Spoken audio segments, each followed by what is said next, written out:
I want everyone to know that Paul Giamatti is a fantastic actor. He has a list full of movies, but there's one movie that I grew up with and I will always love him and know him for, and that is Big Fat Liar, and I will love that movie to the day I die.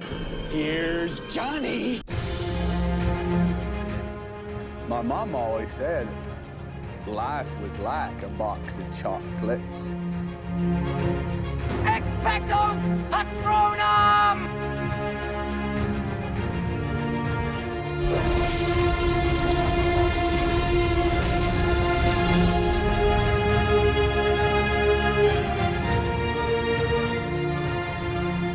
The Holdovers stars Paul Giamatti and Dominic Sessa, and is about a cranky history teacher at a remote prep school is forced to remain on campus over the holidays with a troubled student who has no place to go. From writer and director Alexander Payne, who brought you The Descendants, a movie that I honestly might call a masterpiece in writing. I love that movie. If you've never seen it, it stars George Clooney. It's a fantastic movie. The Holdovers. Right when I saw the trailer, this movie just said, it looks like a good movie. Seriously, Alexander Payne, Paul Giamatti, I was in for this movie. And so I got to see it early thanks to Regal doing an early screening this past weekend. And so watching this movie with a few people in the crowd, man, if you are ready for the holiday season and you want a good, heartwarming, and a few teary-eyed moments, The Holdovers is that movie. Alexander Payne's direction in this movie is fantastic. The blocking, the character moments, the story beats in this movie were very well helmed. I don't believe he wrote this movie. He might have. I should probably look that up, but usually he writes his movies, I think. I know he directed it. That's all I know.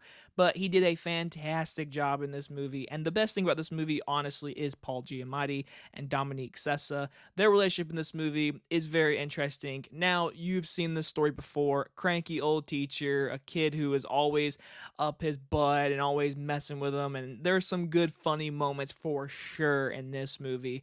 But obviously, the relationship builds between them being stuck in school, learning about his past, learning about Paul Giamatti's life, them growing together as friends, more than just a student and teacher, which is the more showing of the movie. Again, you've seen this dynamic many, many times, and not just through teachers and students. I mean, think about Good Will Hunting. I mean, that's a perfect example of them growing relationship.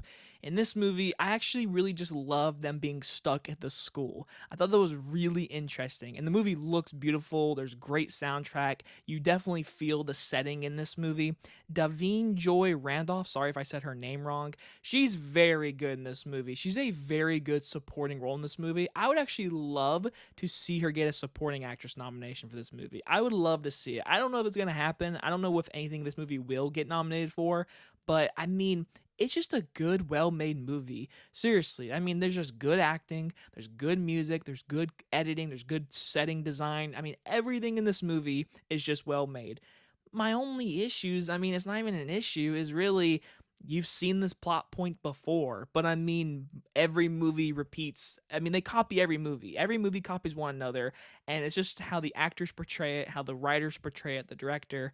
And this example, he and everyone did a really good job in this movie. So that's not really a criticism, but some people are gonna be like, it's predictable. I've seen it before. There's nothing really different.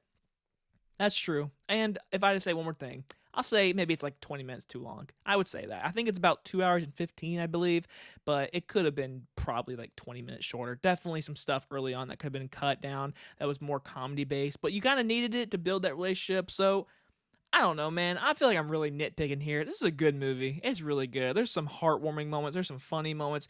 And there's some moments that really pull at the heartstrings. You're like, man. And Paul Giamatti, I love him, man. I love him to death. And this movie just proves and just keeps on proving his career is just underrated. I'm going to give The Holdovers an A-. I believe this movie comes out November 10th, so I recommend it for sure. I know it maybe had a limited release already, or maybe November 10th is the limited release. I'm not really sure because I saw it last Sunday thanks to Regal, which, thanks Regal, you've done a lot for me, so that's one thing for you did.